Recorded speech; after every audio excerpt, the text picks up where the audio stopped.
I, male 27, found out my wife, 25 female, has been cheating on me online with a young guy, 18 male, and I also just heard he's had conversations with our kids as well, on voice call doing impersonations of Sebastian, the crab from The Little Mermaid, and gave my daughter a nickname.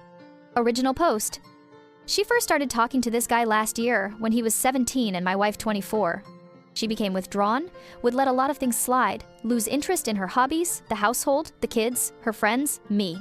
She admitted to me in tears that she had started chatting with a guy from Omegle one night when bored. They had exchanged contact details. She made a Snapchat just for him and so did he. They began chatting there regularly. This guy is handsome, he's young, he's an athlete, and he's fit as can be. He's funny, he's awesome, he mesmerizes her, makes her laugh all the time. She finds herself falling for him and she admits her mistake to me. I am so sad and upset, but I forgive her. She promises to block him, remove her app. Things are cool for a while, but months later I find out she still has Snapchat. She says it's for her other friends. I push the issue. Turns out she still talks to the guy. I am not okay with this. She says they are just friends. I tell her to block his ass. She says she does. Around December last year, I discovered she never did block him. Still talks to him. I am so fucking mad. I break into her phone one day, see her Snapchat open, and a message from him. I love you, it says. Scroll up more and see a picture of my own wife's breasts staring me in the face. She sent him her tits for his birthday. Once more, she blocks the guy. I think things are fine, but I am starting to lose my feelings for my wife. One time around Christmas, my oldest daughter tells me excitedly that she had a phone call with Sebastian the crab, like the buddy of Ariel the Little Mermaid from the Disney movie. I shrug it off. I mean, 4-year-olds make shit up all the time, right? And she has a very rich imagination. She constantly insists she's a real fairy or princess and claims to have magic powers and whatever. I found out just yesterday that my wife never stopped talking to the guy until this past February, when he suddenly ghosted her out of nowhere. Which makes sense because she was very sad and depressed at the time. She then deleted all her apps and accounts in anger and now has no way of contacting the guy or being contacted by him. Not sure if I even believe that anymore, but sure. She was sharing all she did to me, like she wanted it off her chest. I just let her talk and she admits to it all, says she really fell in love with him. Mentions how she read a lot on Quora about polyamory. Quora is her fucking Bible, and that she feels like she can love multiple people at once, that her love for me has not diminished by loving another guy. I call bullshit. Then she admits she even had voice calls with the guys at night when I am away. I often work the night shift. At times our oldest daughter would wake up and he'd talk to her too. He sang her to sleep a few times, and he pretended to be Sebastian the crab, which is what my daughter tried to tell me. She tried to tell her mama, I think, but I shrugged it off. I am so insanely angry she would allow herself as a grown woman to fall for some boy on the other side of the globe. I am feeling betrayed by the fact that she showed her body to him. What makes me the most mad, however, is that he talked to my fucking daughter. He even saw her picture and a video. He called her Little Dua, like the singer Dua Lipa, because he thinks she looks like a toddler version of that singer. The whole thing is so creepy. The fact that he was just 17 when my wife and him met online is creepy to me. The fact that she allowed him to talk to our firstborn daughter, it's all messed up. I fear she may have wanted to run off with the guy. She's talked a lot about the place he lives, California, and I'm just weirded out by that too. I don't know what to do. I'm heartbroken. My wife and I have a daughter, 4, another daughter, 2, and she is currently pregnant as well. She blamed some of her behavior on pregnancy hormones, which is nonsense. She also tried to subtly push polyamory on me as well. I'm so done with her. But I also love our daughters and do not want them to grow up in a broken home. She's gone back to normal in some sense. She does her hobbies, she cares for the kids and runs the household as before. She is sweet to me, at times. We make love often. But most of the time, as much as it pains me to say, I feel nothing. I'm 27 years old. I felt last year that I had it all. I felt on top of the world. Now I feel like I already lost it. Now for the update. So here's an update. I have read all the responses to my previous topic but did not find time to respond and reply to each and every one of them individually.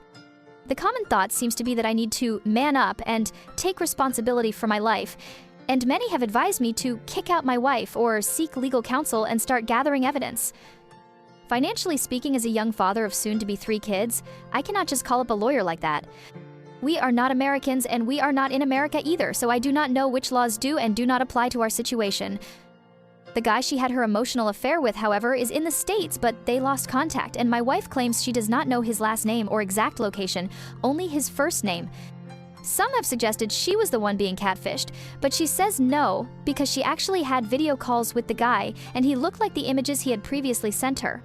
My wife admitted a lot of things to me in our talk. For example, she's a singer-songwriter, or rather, she tries to be one. She has written a lot of songs, passionate, romantic, and sweet-loving songs over the last half year. I was touched by them before, thinking they were about me. Turns out they weren't. Turns out they were about that guy. This devastated me. The whole affair, my wife said, inspired her. She told me about how hardworking the guy is, how he's going to a top university, how clever and bright he is, blah blah blah.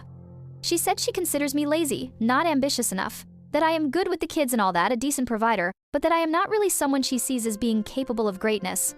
She likes the fact that I look good and our kids look good and that I have a lot of focus on their well-being, but she needs a life partner, not just a babysitter. This infuriated me because when I take care of my fucking kids, I am not just a babysitter, I am their father and I am caring for them because I love them and I am responsible for them.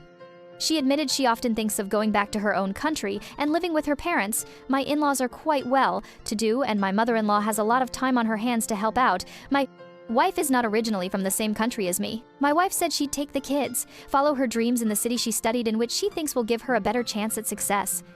She also regrets having married me in the first place. She says that she wouldn't have married me if she knew at the time how lazy I was. For the record, I am not lazy. I work the night shift 3 nights a week and also work during several other days. In the evenings when I am home, I manage to cook at least twice a week. I do groceries, pick the kids up from school, and make them sleep too regularly. I handle the kids in the evenings. I am free to allow my wife to go to classes to develop herself. She is pregnant and I massage her at times for up to 90 minutes, so her back and legs won't be too painful. I'm a hero to that woman and she does not realize it. Instead, she compares me to some other guy she's never even met in person, and somehow, I don't quite measure up because I didn't go to a top school, I'm not rich. I'm less ambitious, and this makes me lazy and useless. So now I'm looking at my options. I'm 27 years old, I am in decent shape, and I am not a bad-looking guy. I'm a good father, I'm a good provider. I'm a good son and a loyal friend. I've been a good husband too, but apparently I'm not good enough. Well, guess what? Neither is she. She's far from sufficient. She's far from good enough, but I never say even 1% of the hateful and negative shit she tells me. Never. I've told her all this. I have told her how I feel. I told her that I do not feel respected, that I feel like shit, treated like shit, tossed aside like shit. That I will not continue to support her and her dreams if this is what she wants to do. I also told her that she is not going to take the kids anywhere. That if she wants to leave, she can leave, but she will do it by herself. She is not a citizen of my country yet, and I reminded her of the fact, whereas our kids are. I have taken hold of our kids' passports and now hold them with me as I write this. I am not letting go of them. If she wants to leave, she can, but it will just be her and the unborn baby leaving, and she won't bring any of my stuff with her. That laptop she's been using to chat to the guy, it's now with me too. I bought her that fucking laptop, I'm taking it back. I'm taking back control of my life. I am still considering what further steps I will take, but whatever she has planned, I'm not about to lay down and take it. Since telling me all this, and her hearing my response, all of us as a family have attended a family event. My wife pretended to be fine. She has stopped saying negative things to me. She's not on her phone anymore. I distrust her. But even though I have told her where the door is, she has not left the house either. I think she is backing down a bit by now.